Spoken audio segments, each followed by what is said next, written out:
So total that I've made so far in February, this is definitely the best ride of the night. People who say, oh, I will never do XYZ should never say never, because there are instances where doing XYZ, it could be profitable. I'm gonna show you the ride that didn't go very well. I didn't want to stop driving just because I had something bad happen to me. So here is my spreadsheet that I made. I think there are three main ways to calculate your hourly. And this is for all of February, not just for 1 week. This is all of February to date. This is for this week. You want to go to the weekly breakdown from last week. I still don't have access to the 70% split information. It's not telling me how much are going towards external fees and how much Lyft is taken and how much I'm supposed to get. I don't have that update yet. I only made $425 last week. I didn't drive as much as I should, and I'm changing that this week. I'm going to be working very hard this week. My booked miles, 262.65 for $425. It's so misleading. This is saying I average like almost $2 per hour, and I know that's not true, and I'm really not a fan of the way booked is done. So you know what? Let's not even use this weekly breakdown. It just doesn't even feel accurate anymore. See all activity, and then we're just gonna manually go back to last week. We'll start at the bottom, quickly go through the days. You see, I didn't drive Monday, Tuesday, Wednesday, Thursday, not with Lyft anyways. So Friday, I went online. Friday was a good day. Friday felt like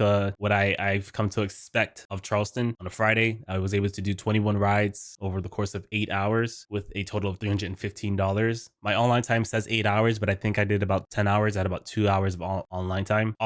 I took a couple long rides. One of them wasn't worth it. This is definitely the best ride of the night. Oh, and by the way, I make videos every single day. So if you appreciate the effort I put, the quality, the timing, please give this video a thumbs up. Make sure you subscribe. Thanks. Usually it's a ride I wouldn't have taken. It popped up on I was using my stay within an area filter. Stay within an area filter, I usually keep it around here, but it still shows you rides that are outside of the filter that you can click on and purposely take if you want to take it. So that's one benefit of using it. So the upfront pay was $33.17. And I saw that I had a bonus. I saw how much the ride was worth. And then he tipped me $15.92 on top of that. So one of the questions I typically ask when I'm picking up someone that pops up, people who pop up on that screen are usually people who have been passed over by other drivers. When I pick them up, I was like, hey man, were you waiting for a while? And they'll be like, yeah, I was waiting for a while. And I'm like, it's probably because of how far it is. You know, people don't like taking far rides because the bonuses on a Friday night are going to be downtown. And I don't say it in a condescending way. I'm just like informing them. And then I just say like,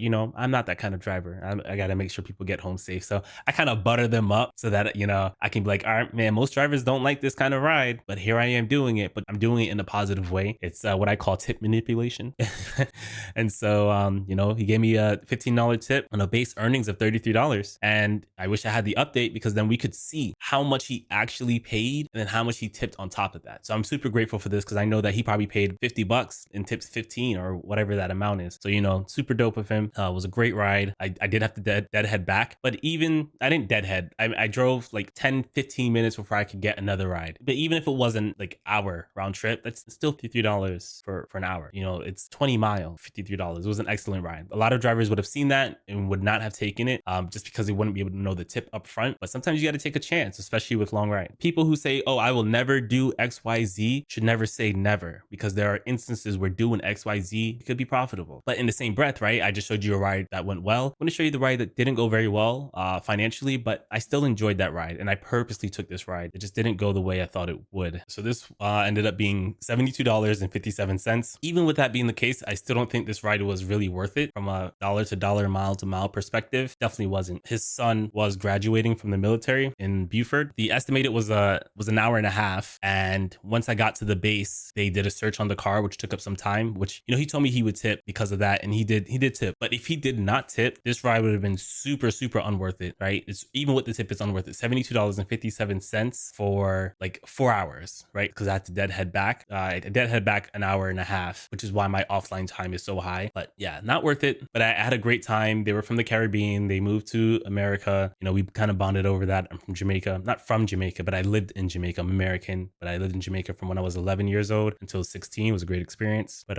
no, that was a good ride. I would say this was ride of the week from a non-financial perspective. I enjoyed my time. From a financial perspective, the first one I showed you is definitely the ride of the week. I will take a long ride if it allows me to avoid being in traffic, even if it doesn't pay the mileage I want or the hourly I want. As you can see, even though I took that bad ride, it's not like it messed up my entire day. Even if we look at my online hours as 10 hours, That's $31 an hour. That's not bad. That's pretty good. 10 tips. So here's to hoping this weekend is even better than that weekend. I did a little bit on Sunday for Super Bowl. I wanted to make a lot of videos for this week so that I can focus more on driving for this week. So I didn't do a lot on Super Bowl, but once it was in overtime and I saw how hot the map was, I knew that I had to at least go out there. So I went out there for about an hour and a half, $66 over an hour and a half, just over 3 rides. I think the bonuses came in clutch. It was pretty good. Same thing for Saturday. I didn't go out for actually, I had a horrible day Saturday. Okay, on my first ride, my glasses broke while I was driving. I picked up 2 passengers, like mid driving, the lens in my glasses popped out. So I'm blind enough to where I can't read street signs while driving. I'm nearsighted, but I can still see shapes and objects like cars and stuff like that. And if I know where I'm going, I'm okay. I still wouldn't want to drive with passengers in the car like that, but I got them to their destination safely. And then I didn't want to quit. I didn't want to stop driving just because I had something bad happen to me. Because my first instinct was to go home. So what I did is I pulled over. I had a box cutter. I tried to get the screw in there with the box cutter, try to tighten it up. And I just couldn't do it. And I was afraid that while I was messing with it in the car, the screw will get lost in the car. And then that's it. Now I have to wait for a screw to come. That means I can't drive Sunday. I probably have to wait a couple days for Amazon to get it to my house. So I said, okay, if I'm going to do this, let me do it properly. I drove to Target and I was looking for a glasses repair kit. I remember when I was younger, glasses repair kits were very, very easy to find and I could not find it in Target. Target closed 10 minutes after I got there. So I had to go and drive to Walmart and then I had to find a tool repair kit, which it was because the screws on the glasses are really small. So you can't use a regular screwdriver, which, I had at home. Before I was using a knife to fix it.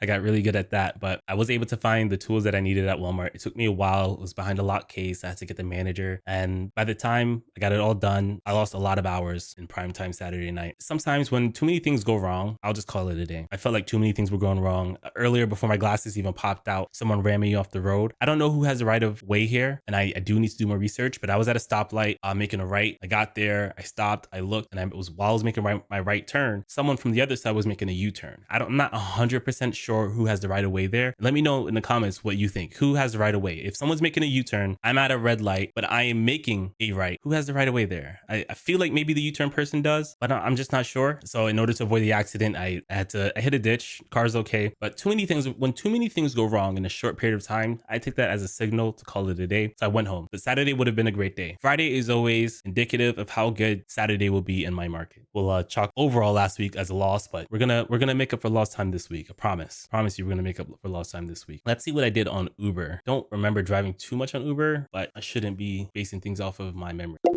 I really love Uber's weekly summary view just because it's so much. The information you get is just better than Lyft. You just see things more easily, more clearly. All right, so I drove on Monday. I did $80.70. I don't think I put that in my spreadsheet, but that's fine. Over the course of 3 hours, which is okay. That's it. That's all I really got to say. So we'll jump over to my spreadsheet. This is for insurance.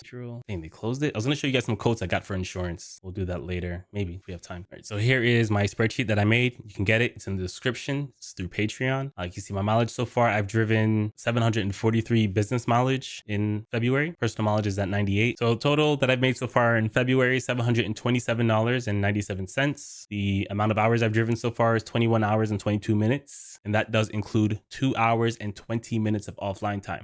Look, I'm not throwing shade right now, but I think there are 3 main ways to calculate your hourly. We're going to quickly go through them. The first way is door to door, right? So door to door means from the time I leave my house until the time I get back to my house, what is the time I spent out there? I'm not a huge fan of this way because it doesn't account for lunch breaks. It doesn't account for, running personal errands while you're out there. So I think that it's a safe way to track your hours, but it's a lazy way to track your hours, right? A lot can happen out there. I personally don't think you should count the time you spend eating against you. People don't do that in their regular jobs. So I don't understand why we should do that here. And then people do things while they're doing rideshare. So I think that it's the safe way, right? It's probably going to give you the lowest hourly rate. And by assuming the lowest hourly rate, you're better able to rein in your expectations based off of that information. So that on that case, it's safe and it's fine. But I do think it's lazy. But if that's what you want to do, that's fine. I might try it for a week just to see. More numbers is good numbers. Then there's what I do. I actually track what my app says and my offline time. If I'm online, then I'm online. I'm working. If I'm offline to reposition myself, like I see that there's a bonus that's 10 minutes away, I will track that 10 minutes and add it back into my offline time. I think my way is the most accurate way to track. Then you have this new wave of people. And I blame Lyft and Uber for this.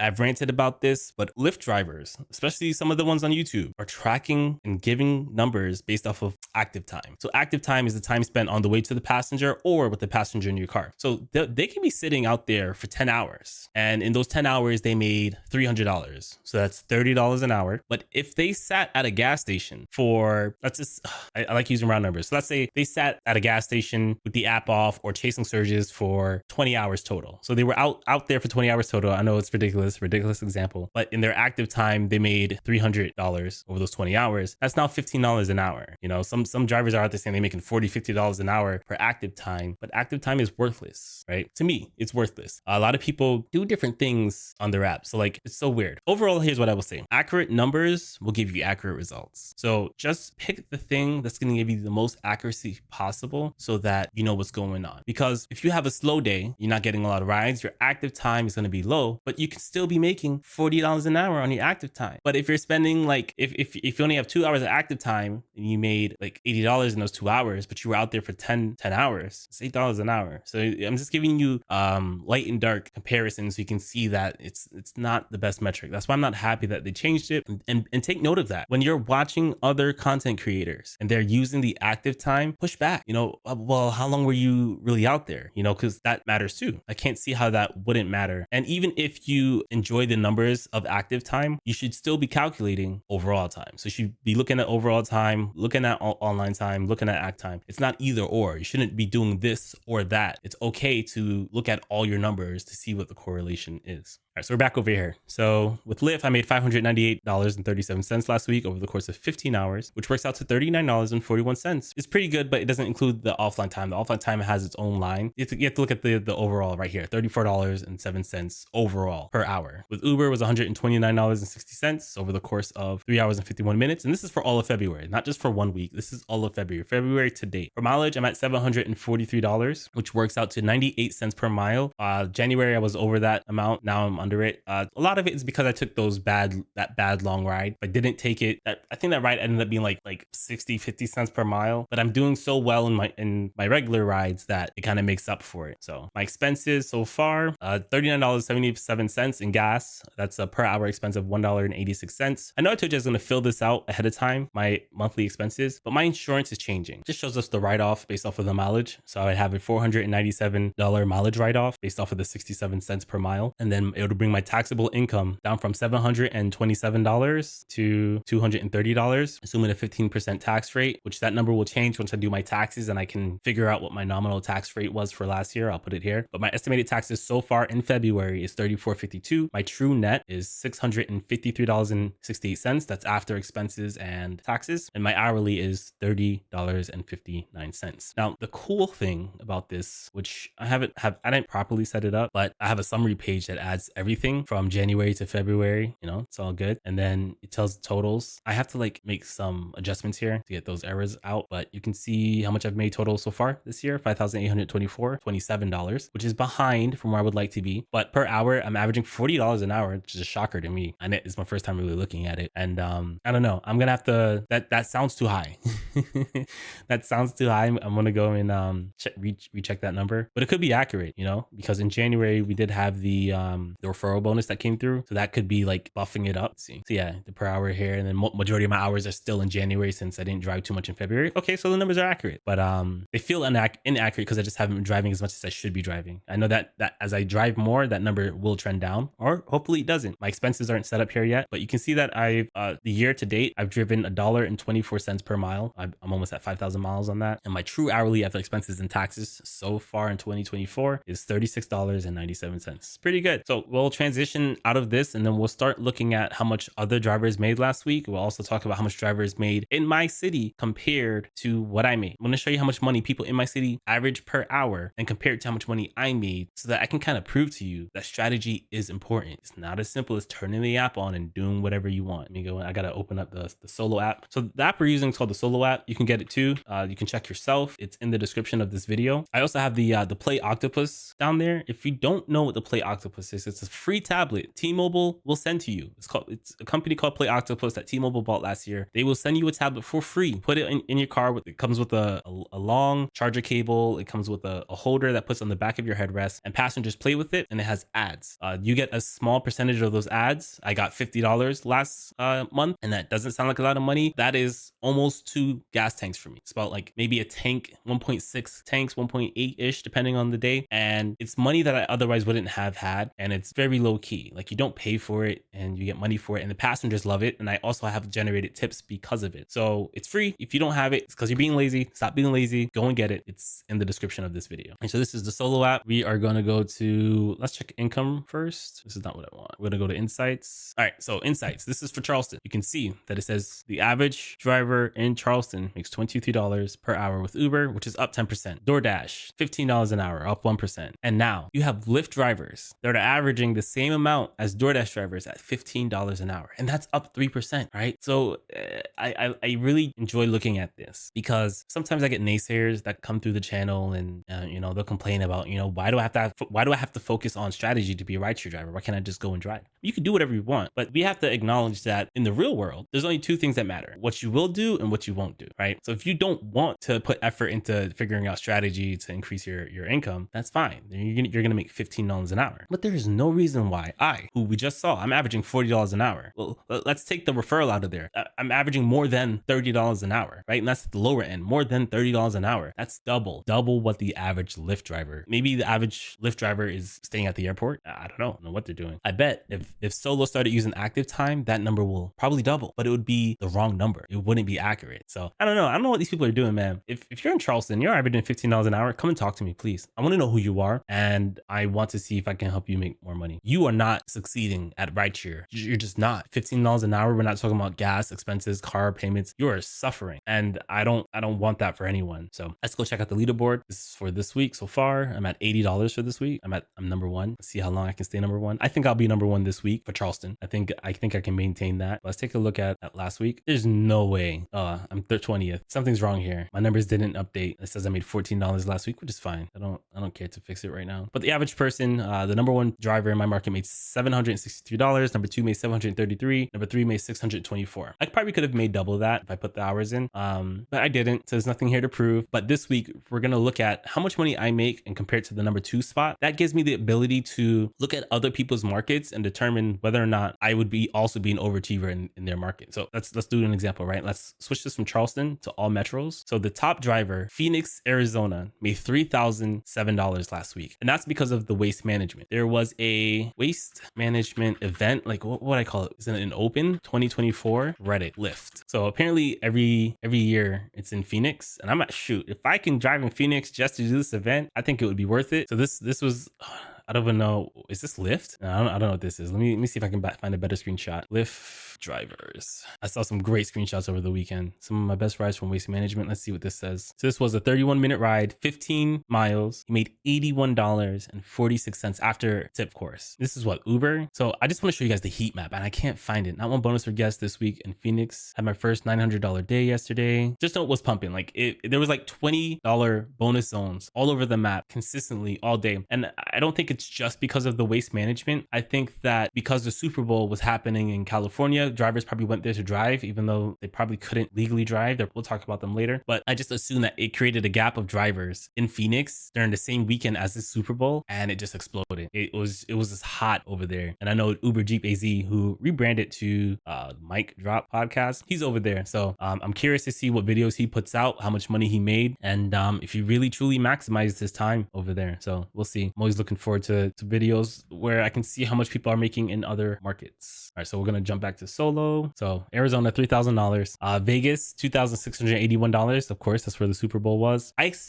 I'm disappointed that I don't see more drivers from Phoenix and more drivers from Vegas on this list. And it's really disappointing that people aren't really taking advantage of like things that should be taken advantage of. Like this week is going to be super busy for me. There's the Valentine's, there's the Trump rally that's happening on Valentine's Day. There's Seaweed, which is some art expo that's really popular. That's this weekend. So I'm going to take advantage. New Orleans, $2,675, coming in at third spot. Maui, Hawaii, shout outs to Hawaii for making the list, $2,663. At number 4, we have 2 from Los Angeles at 5th and 6th place. First one is $2,633. The second one is $2,590. San Francisco, $2,423. New Orleans, again, something must have happened down there, $2,411. New York, $2,383 at number 9. And then Washington, D.C. at number 10 with $2,332. Let's see how many drivers made over $2,000 with the Solo app. 24. There are 24 drivers who made over $2,000 with the Solo app. Keep in mind, the Solo app only shows us how much drivers make when the driver has the app installed. So there are probably plenty of drivers who have never even heard of this app that aren't using it that would have also made this list. But it does seem like the overall trend was that last week was a much better week than the week before. All right, someone requested to see Chicago, so we're gonna go and look at what they're doing over there in Chicago. And then after I look up Chicago, I'll check back in the comments to see if there are any more requests. We'll quickly go through them. Chicago. All right, so Chicago, not looking that great. You guys had your fun during the winter storms, but it looks like it's